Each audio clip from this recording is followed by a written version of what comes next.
Rafale deal को लेकर लगातार खबरें सामने आ रही हैं। विपक्ष हमलावर होता जा रहा है, घमासान थमने का नाम नहीं ले रहा है। फ्रांस के पूर्व राष्ट्रपति ओलांद के राफेल डील पर दिए बयान के बाद विपक्ष मोदी सरकार पर हमलावर है। हालांकि फ्रांस सरकार ने सफाई दी कि राफेल डील को लेकर उसने फ्रांस की कंपनी पर कोई दबाव नहीं बनाया है। आपको ये बता दें कि ओलांद ने एक इंटरव्यू में दावा किया कि भारत सरकार ने राफेल डील के लिए रिलायंस डिफेंस का नाम सुझाया था। फ्रांस की कंपनी डसॉल्ट के पास रिलायंस के अलावा कोई और ऑप्शन नहीं था, कोई और विकल्प नहीं था। इस मामले पर कांग्रेस अध्यक्ष राहुल गांधी ने मोदी सरकार पर हमला बोला है। राहुल ने ट्वीट कर लिखा कि प्रधानमंत्री ने व्यक्तिगत तौर पर इस मामले में नेगोशिएशन किया और बंद दरवाजों के पीछे राफेल डील को बदलवा दिया।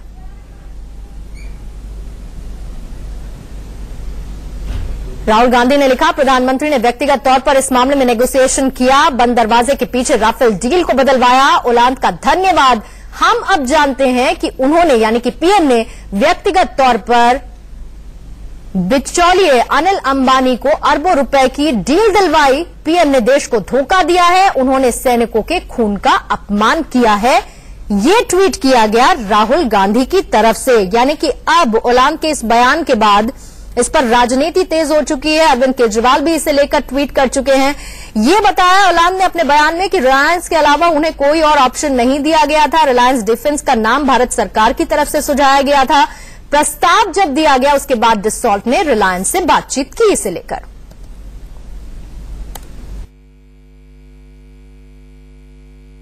ये जो फ्रेंच मीडिया पार्क जो एक वेबसाइट है फ्रांस की, उन्होंने प्रेसिडेंट होलांडे के बारे में जो उन्होंने बयान दिया है कि हिंदुस्तान की सरकार ने आदेश दिया था कि डसॉल्ट को अनिल अंबानी की कंपनी के साथ पार्टनरशिप करना चाहिए और ये डसॉल्ट का फैसला नहीं था।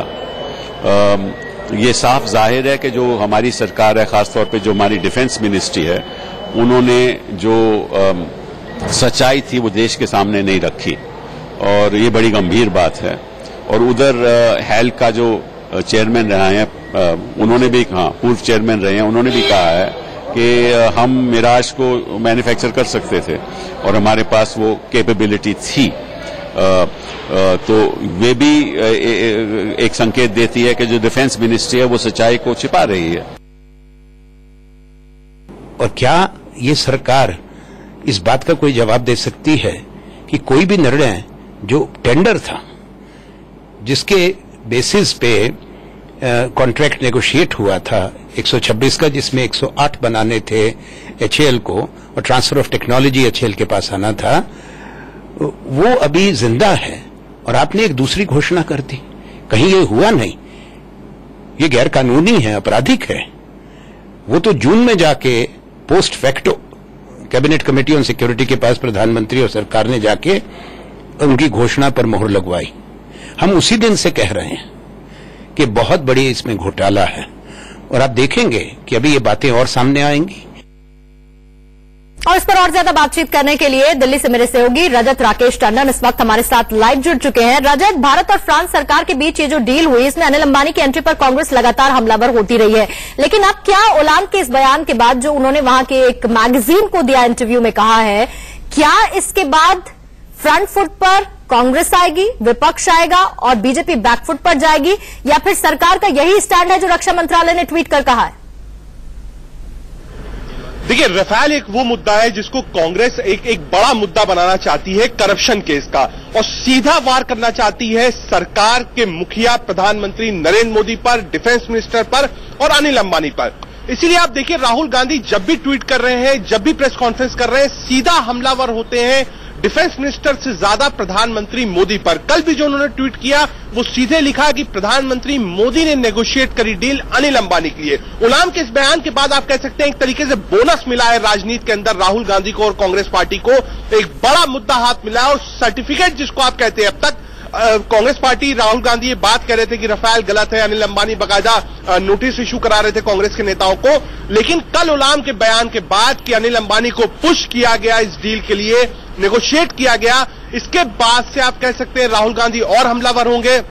मेरे सूत्र बताते हैं कि आज एक प्रोग्राम है श्री फोर्ट ऑडिटोरियम में, इस वक्त वहीं खड़ा हुआ हूं। वो एक एकेडमिक्स से जुड़े लोगों से आज राहुल गांधी मिल रहे हैं, लेकिन प्लानिंग यही है कि एक बड़ी प्रेस कॉन्फ्रेंस राहुल गांधी फिर कर सकते हैं रफाल के ऊपर, और सरकार और प्रधानमंत्री मोदी को वो घेरने से बिल्कुल पीछे नहीं हटेंगे। नहीं, लेकिन इसमें फिर सरकार अपना पक्ष किस तरह से रखेगी? रजत, मैं ये जानना चाह रही थी, क्योंकि रक्षा मंत्रालय ने ट्वीट कर कहा कि इसमें सरकार का कोई रोल नहीं है, लेकिन 2015 की मुलाकात के बाद ये डील फाइनल की गई और अब ओलांद का बयान, आखिरकार उसे बेसिस उसे बनाकर विपक्ष तो हमलावर होगा, लेकिन फिर सरकार इसमें डिफेंसिव मोड में कैसे?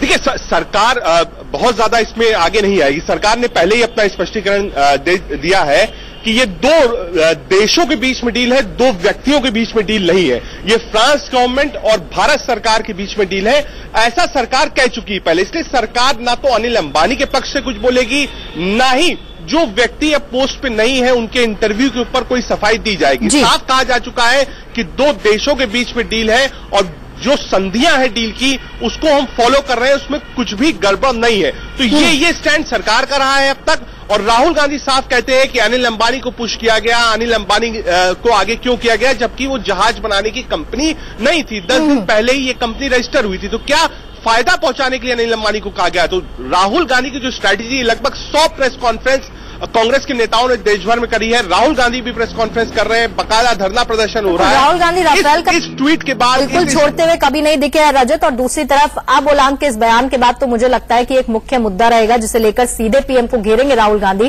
फिलहाल